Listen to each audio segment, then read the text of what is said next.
I'm just riding, siding, let's take a little trip. CMG and K, and we fist to make a grip. Coming straight from out the O, so you know that we got the funky track. Yeah, welcome back to another episode of Hip Hop Original. Hip Hop Original! Hey, who we got up in there tonight, man? What's up? Hey, what's up? We got Boss Me's back in the house, you know what I'm saying? AKA the comfortable vegetarian. Boss Me's, what's up? You already know. Welcome back, man. Always love, always So love. y'all check this episode out, man. Man, it's going down. It's all big. Yes, sir. First we got in the house. Static Electricity, you know. Artist, producer, engineer, you know, we fucks with the shit, you know what I mean? Oceanside in the building, Oceanside in the building. There's no one else like your boy Zane, you know what I'm saying? Co-host on everything, you know what I'm saying? Hip Hop Originals, co-host on What's So Funny, whatever, you know what I'm saying? Shout out to you, you know what I'm saying? Thanks, sir. So, man, who we got in the building tonight? Man, tonight it's real special, man. Like, you know, this is like an auntie to me, you know, like, we've been knowing her for like years, man. I ain't gonna put it out there, you know how many years, but, you know, I ain't gonna give away our ages, but, you know, like, we have like a lot of history with this Hip Hop Original right here, man. Like, I don't know how to introduce her, man, but like, cause you know what I'm saying, I could go on for all night, man, but hey, give it up for CMG from the legendary female duo, Constant Daughters, man. Hey! CMG in the house. What's happening? How you doing? She's still a baddie, huh? Hey. Good. How you guys doing? Doing blessed. All you guys look super handsome. I'm so proud of what you're doing. Thank you for having me. It's all good. It's a pleasure. Hey, man, first of all, I would just like to say R.I.P. to a special one. Oh, yeah, Carla. We love you. Yeah. Hey, man, you That's my angel. When I tell you she sits on my shoulder, like, you know, the two things, like the devil and the good and the bad, she's both of those. It's like, oh, don't do this, don't do that, do this, do that, you know, but she's with me all the time. Hey, that was her though. It's so crazy, right? Yeah, when you lose somebody so close to you, they really stay with you. And, you know, it's amazing how she's just completely, you know, there all the time. Her spirit definitely fell, you know what I'm saying? Even like, you know, I still remember like back in the day, you know, you guys be out of house out there in Fairfield, you know what I'm saying? Like, that was like 1998, 99. You were a baby growing up through a lot. I know you have come up in hip hop. I know your whole history. You've been around a lot of stars and mega stars and millionaires and billionaires and people who are making moves. And so I know you laced up real good. You're definitely one of the people I've been around and I always talk about because you're a part of our story, you know, legacy. And like it's an honor to be, you know what I'm saying, like to be a part of your legacy as well, you know. You're a part of my legacy. How about that? Just hip hop legend. Hey, oh yeah, for sure, yeah. Bay Area. Hell yeah. That's the Bay Area queen right there. Boss B right there. You know what I mean? Sure. Oh yeah, hey, definitely let everybody know where you're from. Richmond and Oakland, California, and I'm going to let you guys know exactly how we got started because the story of, well, I'll give you the story of me and where I come from first, and then I will go into the Conscious Daughters and how we became the highest selling female rap group from the Bay Area. But initially, so, you know, I grew up basically, my mother's a Native American Indian. My father is black and he's from Philadelphia. I'm half black and half Native American. My mother was born and raised at the bottom of El Capitan in Yosemite National Park.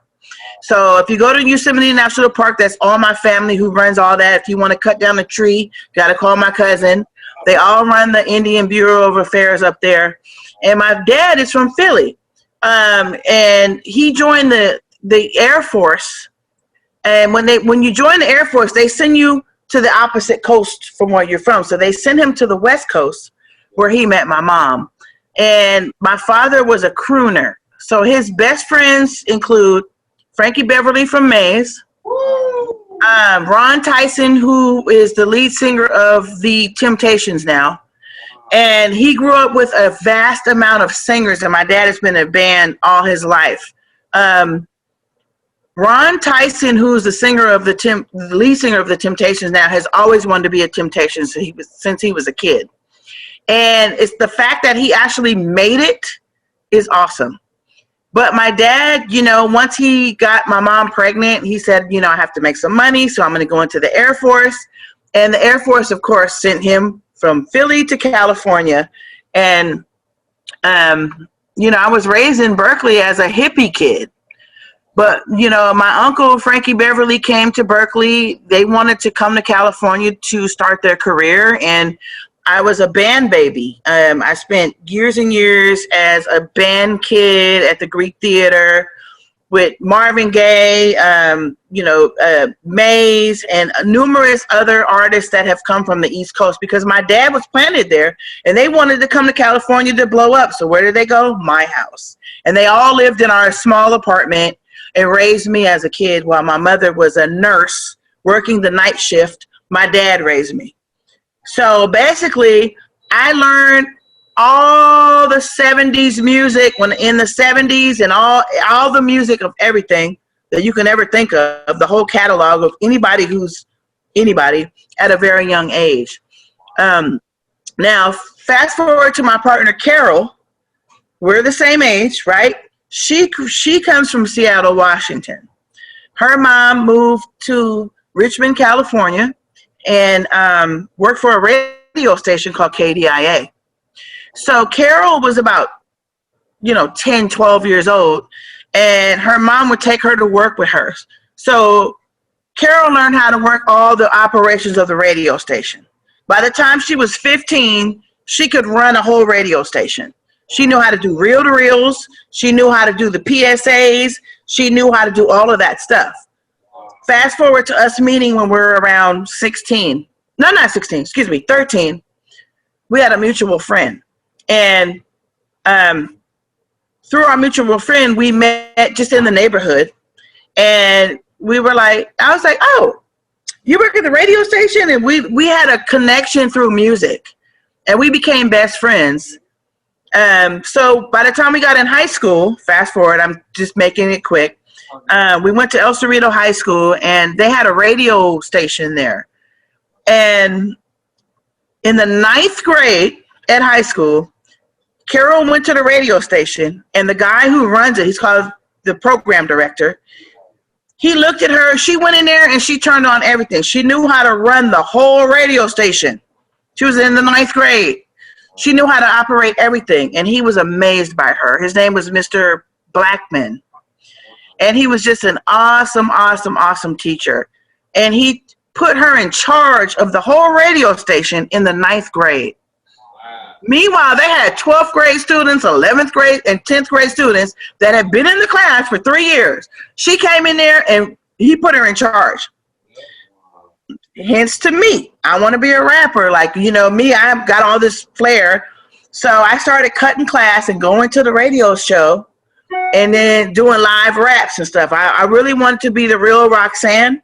I don't know if you heard about the Roxannes, hopefully, from the 80s. And there's, you know, Roxanne Shante. Now, the real Roxanne was light-skinned and she was mixed, right? And back in the day, you couldn't rap and be like a light-skinned girl. That wasn't cool. Like, you're not black enough. You know what I'm saying? You couldn't be a light-skinned rapper. So when the real Roxanne came out, she became my idol.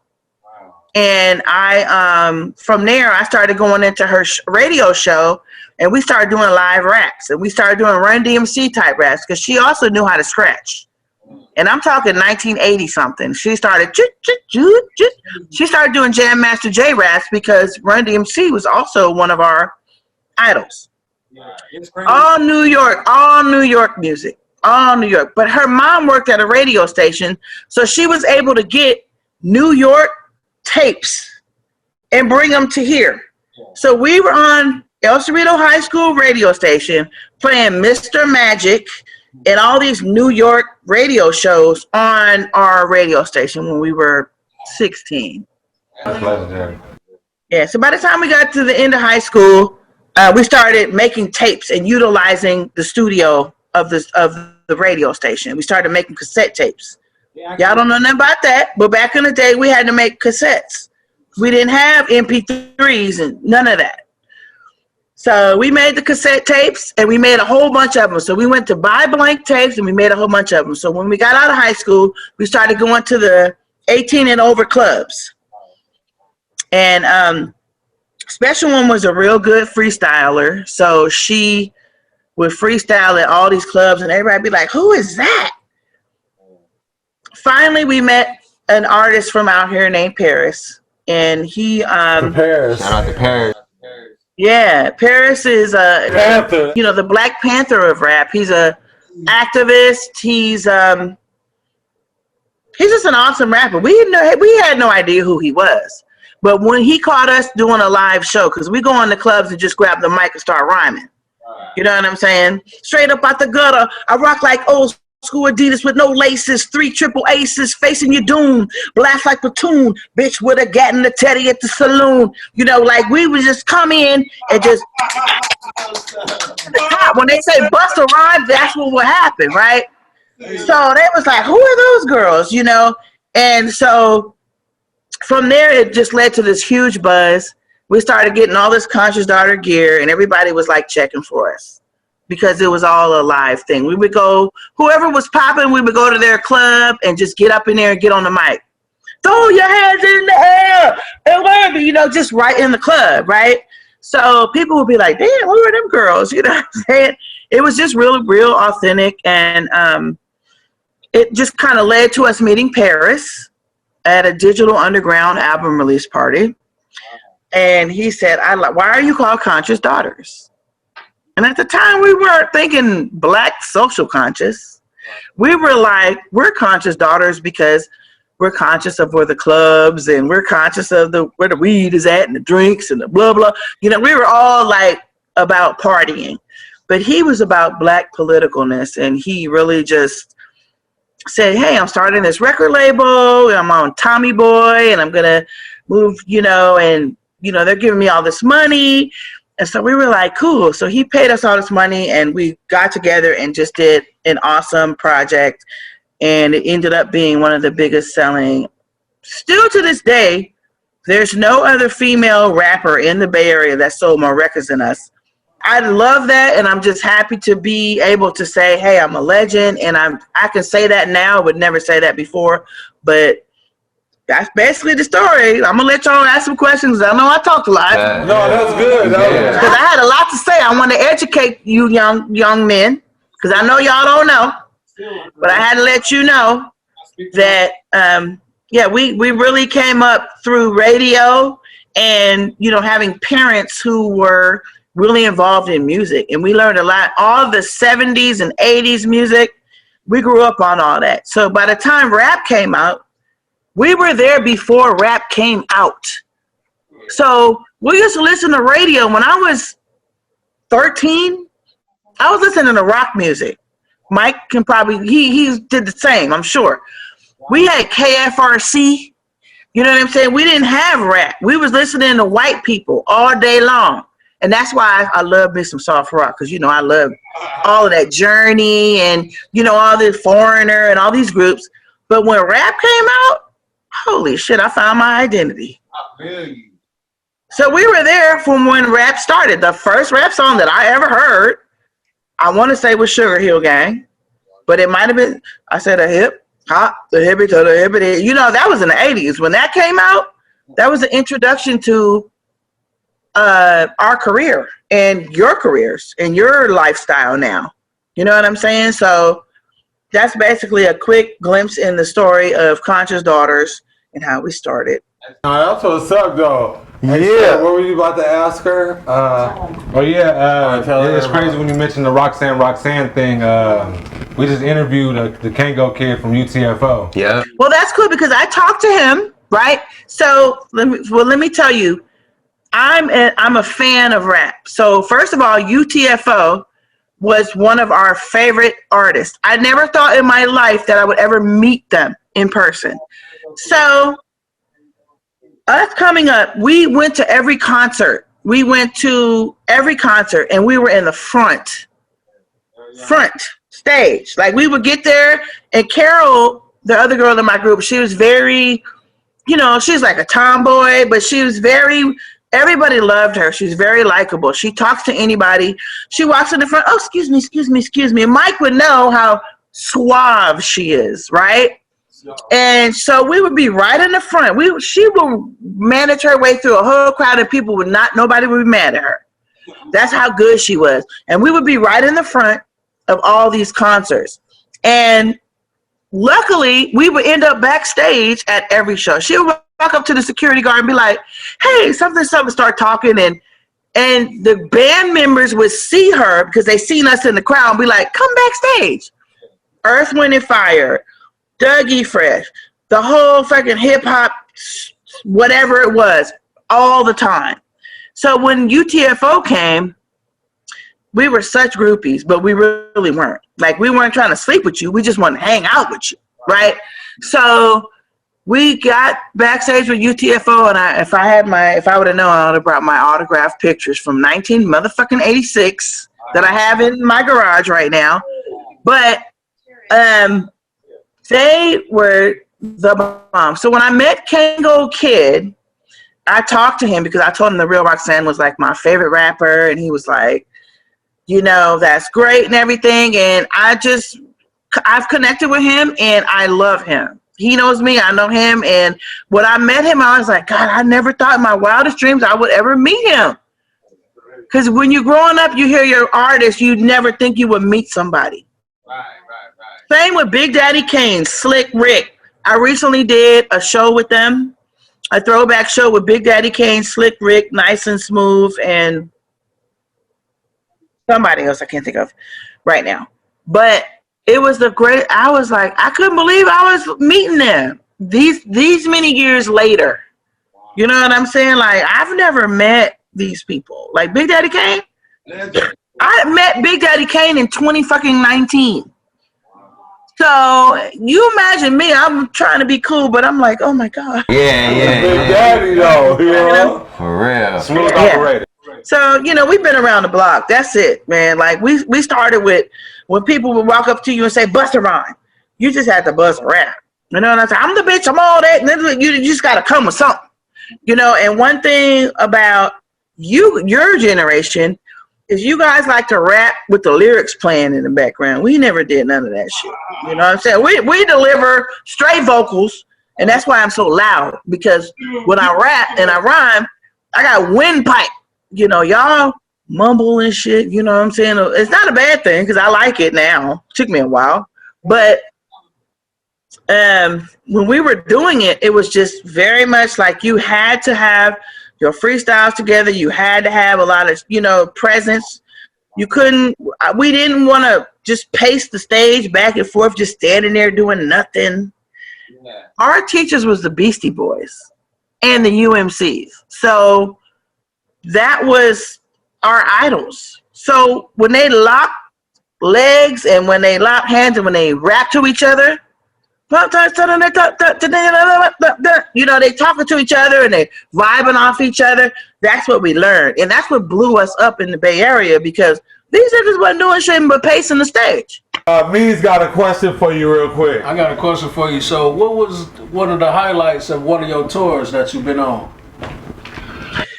So I toured with Ice Cube, Nas, and Tribe Called Quest. That was probably the best tour we've ever done. Rest in peace, 5 Dog. That was the biggest tour that we've ever done. The highlight of my career was being on Soul Train. Oh, Soul Train. That's the highlight of your career? You was on Soul Train? Yeah, we were on Soul Train. And I look at it, I be like, oh my God, we look so stupid. We just doing this little side dance thing, like, because we didn't want to be too gangster or whatever, because at the time, we grew up in gangster rap. Like, y'all growing up, look, I grew up off of drug dealer music. Y'all growing up off of drug user music. Okay? That's crazy. That's the truth. I'm glad you said that. Drug dealer, drug user. That's two different things. And gangster shit. You know what I'm saying? We talked about murders and shit like that. Y'all talk about ass, titties, and drugs. We didn't do that. We talk about killing motherfuckers and, you know, busting rhymes and shit. You know, so it's like a whole different scenario. But it's a great thing. And I'm one of the old school rappers because one thing that bothers me about a lot of rappers that are from my era, they're bitter. Right. And they hate. You know what I'm saying? Like, I was like, why are you hating? When we came out, nobody liked our shit. Our parents was like, why are you doing that? Everybody was like, just like Elvis Presley came out gyrating and shit, throwing his dick around. They was like, hell no. And now when we came out with the gangster rap, my mother was looking at me like this. I feel like every generation has to go through that, you know what I mean? Like, nobody's gonna really, understand in the beginning until it really develops, you know what I mean? And I actually have another question for you. I was just curious, what was it like when you got your, first big check, when you knew, like, this shit was lit, we popping right now? Like, what was that like? What was that experience like? Well, my first big check came from Paris, and I'll never forget because for me, okay, so there's another part of me. I went to college, and when I went to junior college, the only class I liked was my computer class, and I didn't want to graduate. I had to tell my parents I want to quit college, but what I did was I liked my computer class, so I went to a computer trade school, and I got the certificate that, I'm a computer specialist. This is way back before computers really came out. And they had job placement, and they placed me in this place called Spectrum Holobyte.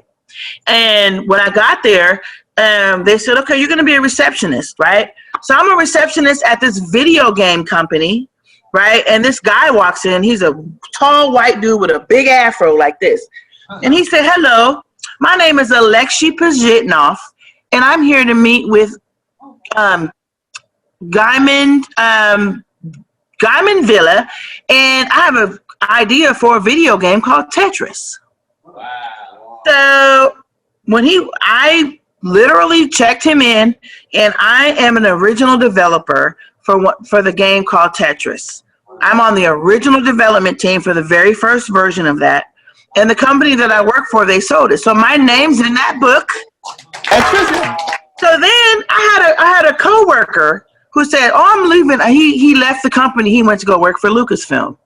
Well, 6 months later, he called me. He said, "Don't you want to be a video game producer?" And I was like, "Yeah." He said, "Come to Lucasfilm." So I went to work for George Lucas, and I worked for George Lucas for 5 years. And I'm a character, Carla the Swordmaster, in 2 Lucasfilm games. So I was making money, but it wasn't a lot because this was in the 80s. So I was probably making about $30,000, $25,000 a year. And when I started doing the music, I was already in school and doing software development. That's my thing. And when the music came, I left Lucasfilm, which is the dumbest shit I should have ever. And I don't want to say dumb. I kind of wish I would have stayed there because I could just be a mega billionaire right now, because I work with the guys who started the whole company and everything. But so I left. I'm alumni, so I'm in the secret group of Lucasfilm. Whenever they give an event, I'm included. I was the only black person in that whole fucking Skywalker Ranch besides the cook and the janitor, and I was mixed. And they thought I was so beautiful. These wonderful white people who were hippies from Berkeley. They were hippies from Santa Cruz. They all came out of college, and they were inventing these games. They thought I was so gorgeous and beautiful that they started drawing my face in these games. So I'm Carla the Swordmaster. You can Google that, and you'll see my face. But it's kind of on the older platforms of the games. But anyway, so at the time when the music came to me and Paris said, "Let me offer you a check," I wanted to rap. And he said, "I'm going to give you a check for $40,000. At the time, I was making $28,000 a year working for Lucasfilm. This is in the 80s, though. And his $40,000, I was like, $40,000? I bought a car. I bought food and drinks for all my friends, hella clothes. I was like, I took that $40,000 and I left Lucasfilm. But it was a great thing because it took me across the world. And now I have 2 gold records. You know what I mean? So it was like, it was meant for me to be, it was meant for me to be out there and doing it. And then, so that first check, $40,000. And it was in the early 90s. It was like probably 1990 when I got that check, or 91, somewhere around there. I saved a lot of it, but stuff didn't cost like it costs a lot now. Shit was cheaper then, right? Yeah. So my money lasted, and I was buying shit for everybody. My best friend, oh, here's $500. Here's $300. I'm like, bitch, I done gave away too much money. Okay. But that was later.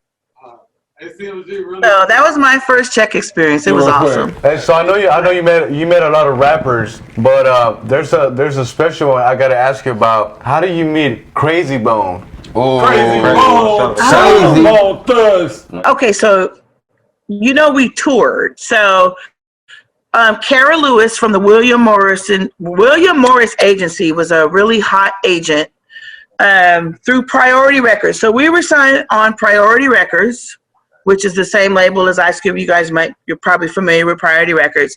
And so Kara Lewis was the agent. She was a talent agent, and she would place us on tour with people. So we toured with Bone Thugs and Harmony. And we would jump on and off. Like all of us were touring at the same time, but we would have like, packets of us all together. And then some of us would go other places. And then some of us would go here. Then we would come together. And so we met Crazy Bone on tour, and he was like, y'all are dope as hell. And he actually told us that he was starting his own record label, and he wanted to sign us to his record label called Thug Line or Bloodline, one of the two. Thug Line Records. What happened? Right. So he like flew us out to Cleveland, and we went out there and we had a great meeting and everything. And we were like, well, damn, we were just about to sign his label. But then his investorship didn't come through. So we waited around for like a couple of weeks. Maybe a couple of months. And then we just moved on. But the fact that he even wanted to sign us is everything. And, I love him. That's him, all of them. I love them like brothers. I haven't seen them for hella long, but I love them. They're some genuine motherfuckers. I love them. I love them all. Shout out to Crazy Bone and Bone Thugs and Harmony. You feel me? Sure. Bone Thugs. So I still feel like Thug Line, Bug Line, whichever one it is. I still claim it, even though I ain't a part of it officially. But yeah, you're definitely part of the first generation, because it's crazy because like 10 years later, like I won't say 10, like maybe like 2010, they changed Thug Line Records to the Life Entertainment. So I ended up being like the first of that roster when they changed it. So I'm like the second generation. I didn't know that. Go on in, your nephew. Right here, right? It got TL on it, so you TL too, Yeah, absolutely I am. It's beautiful. Beautiful. That boy been working, right? Well, that's good. I'm proud of you, because I know you always been inspired and you always been on point. I soaked up all that game, growing up, watching y'all, So I definitely thank you for that. Hey, let's mention some of the, really quick, producers on your projects. Cause man. It's mostly Paris, okay? Let's just get that out. When Paris put us out, he was like, I'm doing all the shit. Basically. But, Rick Rock was definitely like one of our, that's my brother. He is just been awesome, with everything that we've done. We have Poetic Beats, who is another producer who's from Oakland. We've had, Mike Mosley. Oh, Mike Mosley. Mike Mosley, Michael Denton, Mike Dean. I can't think of them all right now because I'm getting old. But it's been a nice thing. So recently I started my own record label. So this is the thing. The quarantine. First of all, I've always wanted to have a record label, right? I always thought it makes sense for me to put out other artists, right? Couldn't find none that I liked. I just was like, I wasn't feeling anybody enough that made me want to move. And then I thought, well, maybe I'll do a search.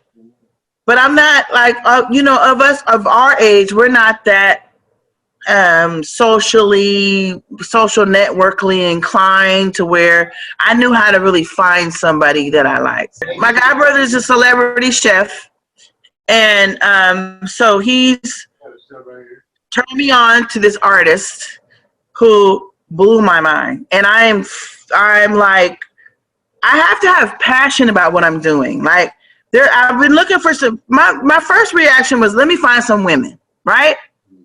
Let me find some women. I can't do it. I can't. So I haven't found anybody that has anything different. There's a lot of women, either they're too political, like, or too poetic, or too natural, or too, I just want to find somebody that's having a good time and having fun as being real. Right. And they don't exist. Either you got ass and titties, and I'm like, give me the money, give me the money, give me the money, give me that dick. I don't want none of that. Hell no. I mean, I want a bitch that's just not even caring about what she look like, that could just bust some rhymes. But I don't. But you don't want to be too manly, because you still want to be like, you know what I'm saying? Like, there's a fine. It doesn't even matter. I don't know what I'm looking for. How about that? Like, you don't want to say what you want. You just want to find something and be like, oh shit, that's it. Because I don't know what I'm looking for until I see it, right? Something that motivates me. So I found an artist, and I have one artist, because, you know, investments are a lot. And initially I started with a male artist and a female duo. But I dropped the female duo just because they're from Seattle. They just weren't ready, you know, and I got this male artist that's hot fire and ready to go. So I thought to myself, why would I right now, I just need to run with the one that's ready to go, and I need to, you know, I just couldn't invest any money in them. I want to put all my money in him right now. It's not a lot of money, you know what I'm saying? So that's what I'm doing. And by January, my plan is to blow him up out here in the Bay, utilizing all my connections, because, you know, I know everybody in radio. Sway is my best friend. I'm going to take him to the Sway show. You know, Sway is like my brother. You know, he's like, anytime. So I'm going to take him out there and, you know, just try and just get my Mona Scott on and do a little TV and do some, and do this artist. I don't want to take on too much. But once I get it popping, then I'm gonna come back and look for some more people. I feel like I'm such a unique individual, and I didn't realize it until now during quarantine. You know what I'm saying? Like, don't everybody my age think like me. A lot of older people, they're bitter. They're like, oh, we don't like this. And I love all this shit. I love all these young kids. I love me some Roddy Ricch, and, you know, all these people that have different styles. You know what I'm saying? But what I don't want is the same shit that's already out there. And I would love to find an Asian badass rapping bitch. I'm looking for some Asians, and I hate to say it, but I don't mean to mean no nationalities or nothing. But when you wait till I find me a badass Asian bitch. Oh, you gonna find her, especially in the Bay. She in the Bay Area somewhere. That's what I'm saying. San Francisco all day. You got any advice for any female MCs? Well, it's kind of tough today because they have so many pressures in life. First of all, they're pressured to look a certain way. They're pressured to have a certain type of body. You know, they're pressured to talk about certain things. They're pressured to take drugs. And I didn't come from that era. So my thing is, my advice would be really, you know, if you love the art and the craft, do it for the art and the craft because you love it. If you do it for the fame, that's really not the reason. And eventually it'll come out that your heart's not in it. My thing is just have heart and love for the music. And not heart and love because you want to talk about bags and fake ass hair and shit. And, you know, a bunch of shit that is unreachable for normal people. Can't everybody get go buy an ass and a fucking Birkin bag? That's the really shit right there. Motherfuckers, some of these bitches gotta rock a Coach bag for $150. You know what I'm saying? So that's what I'm trying to find, the niche that's normal. Is there any that are out right now that you really fuck with? I love Cardi B. You know why I love her? Because she's a real motherfucker. When she get on and start talking and being the person who she is, it's her. Authentic. That's what I like. And even though she's talking about a bunch of shit about her ass and titties and booties, she's a real motherfucker. How did you meet DJ Pam? The Funksters. So me and DJ Pam, we all started in the early 90s. So first of all, in the early 90s, the Bay Area had a really hot rap scene. The Loonies, Too Short, E40, Conscious Daughters, Digital Underground, Rappin' Forte, Spice One. That's 7. We all came up together. We're all in the same circle of clubs, doing the same Money B. We're all best friends. We are all like this because we all came up in the same era, right? And so Pam was with a group called The Coop. Boots Riley and The Coop. So when we were all out on the scene, females recognized females. Mystic was also another one. And so when we ended up all at the same clubs, we recognized each other. And we were like, oh my gosh, she scratched with her titty. Do you realize that? She was just like, chit, chit, chit, chit, chit. She'd pull out her titty. Well, she wouldn't pull it out, but she had her head on and scratch with her titty. And that was the best shit I've ever seen in my life. Nobody's ever done that. First of all, that I've ever seen. And so we just connected. So I've known her since 1991. We did Soul Beat together. Chuck Johnson, interviewed us on Soul Beat. It was an old school TV station before cable. It was on cable before any like other shows came out. And we just connected. And all of us female rappers out here were all friends. Sugar T is like my sister. Marvelous is my sister. Silky's my sister. Pam's my sister. We all, and Mystic, we're like this. So all of the female rappers from the Bay, that's from, the 90s eras, we are like this. And I met Pam and she toured with us. We took her on tour. And we were like, we got to take you and your titty on the road. Because we was hot MCs, and just to add her was the ticket. Yeah.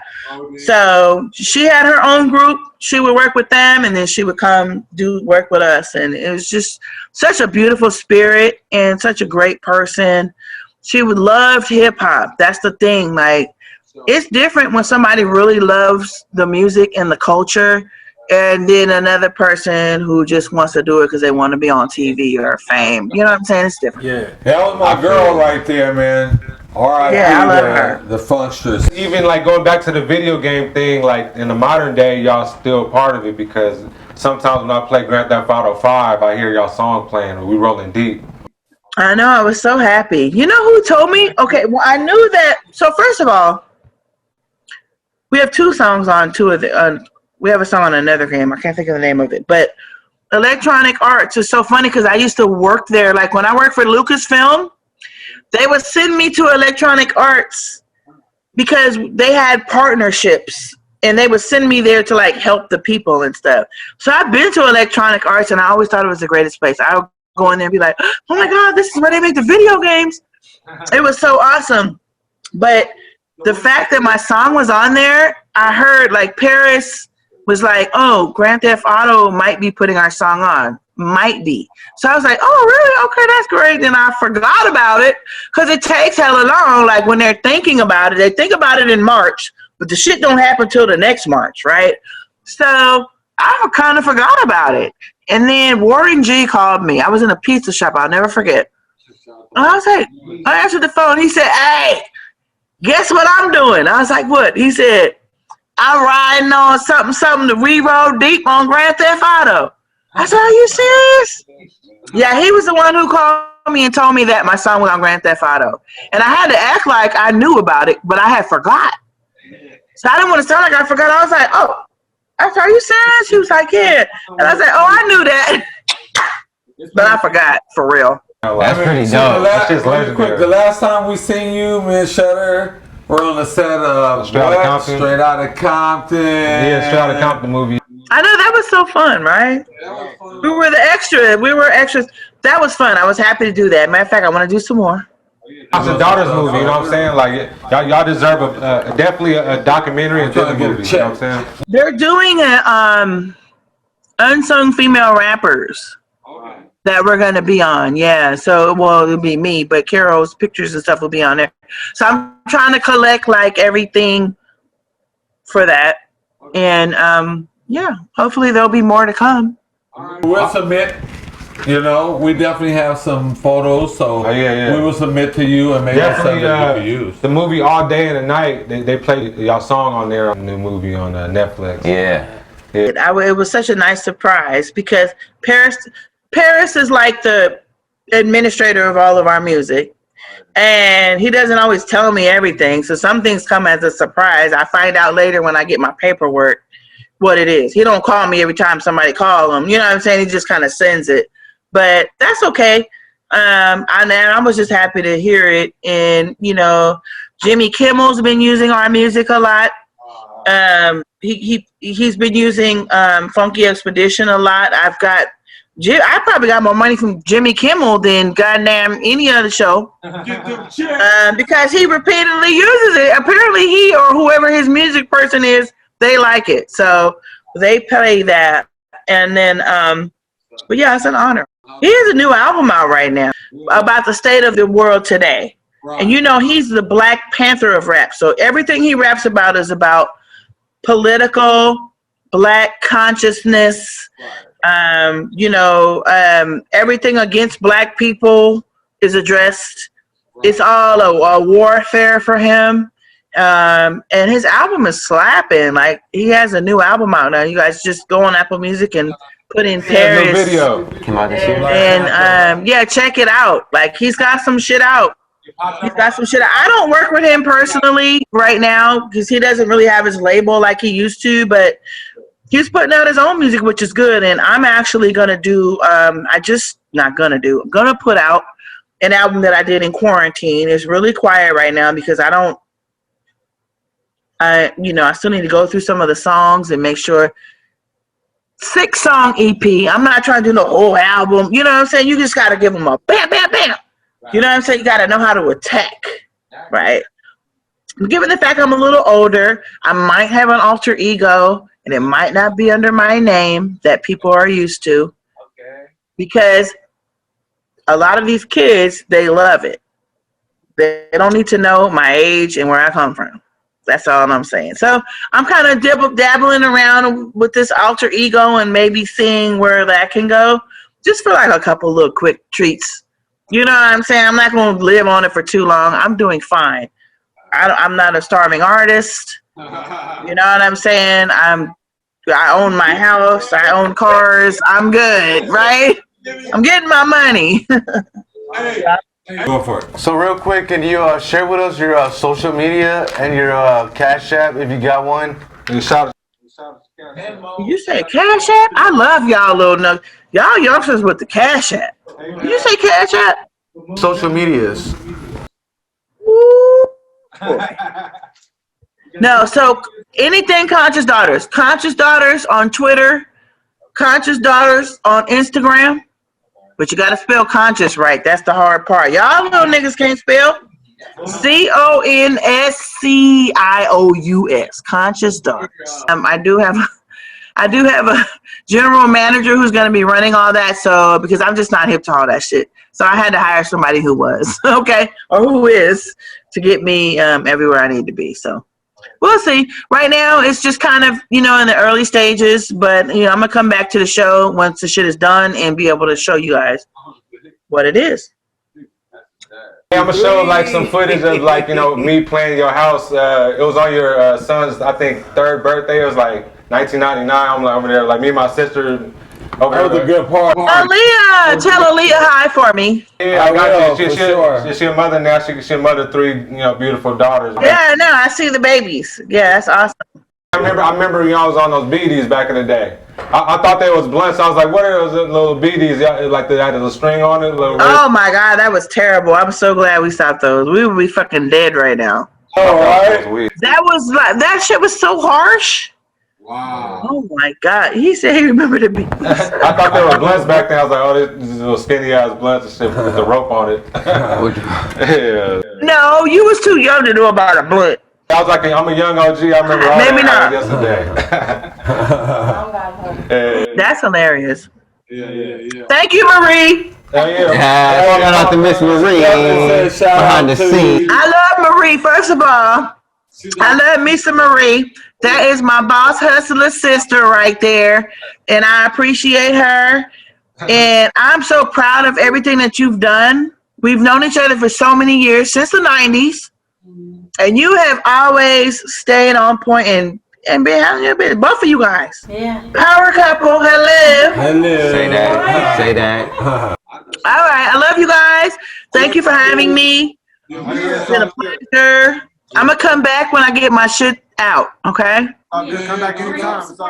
Here to support you. Come put it in there. Always love over We here. love you. Hip Hop Originals. Hip Hop Original, CMG. You already Conscious know. Daughters. Look at a picture. Elijah. And we gonna do the eargasm shout out? You gonna shout out? Ah, I love that. That's back in the day, okay? Yes. Oh, I need that picture. Look at beautiful Carol. Hey, we got a lot of stuff. Wait till I send you the footage though. Like you and Carol on there, it's cool. Like yeah, that's where you come from, boy. That's where you come from. This history right here, Elijah. I'm Shutter. I'm not gonna call you Elijah no more. We call you Shutter, right? Yeah, it's all good. Call me whatever. It's all CMG, good. before we got here, we're gonna send you some earplugs, so they're noise canceling earplugs, so they're one of our sponsors. You already know. So we're gonna definitely hook you up with that Hip Hop Original. But I will send you a picture of me using both. Man, we already got you. It's all good. We see you at the holiday party. Hey, love you guys. Take care. Until next time. Hip Hop Original. Hip Hop Original. Hey. Boss Meezy. Static Electricity. Ezane. Shutter. My Kutz. Miss Marie. Hey. CMG. You already know. RP the special. Thank you guys. You're the best. Be safe out here. Tell your son we said hello. Oh, we got some videos and pictures for Lil D. Yeah, we used to kick it with him back in the day. I remember. Yeah. Smooches. Peace. You're not to fuck with. The C before the MG, never friendly, cause I never see the value when you getting close to me, and that's real, G. So check out the realism in words written. The kitten you never hitting, still shocking shit and giving y'all a little more of that funky good ghetto sound. So don't sleep when I creep shit, I'm rolling deep. We rolling deeper, yeah, we rolling deeper. You know we rolling deeper than most, nigga. We rolling deeper, so bump it in your speakers and let the daughters freak you the most. We rolling deeper, the 40s in the freezer. We fucking with the reaper the most. Hit that. We rolling deeper, so bump it in your Jeeper, because we rolling deeper than most. Now it's time for the special one to do work.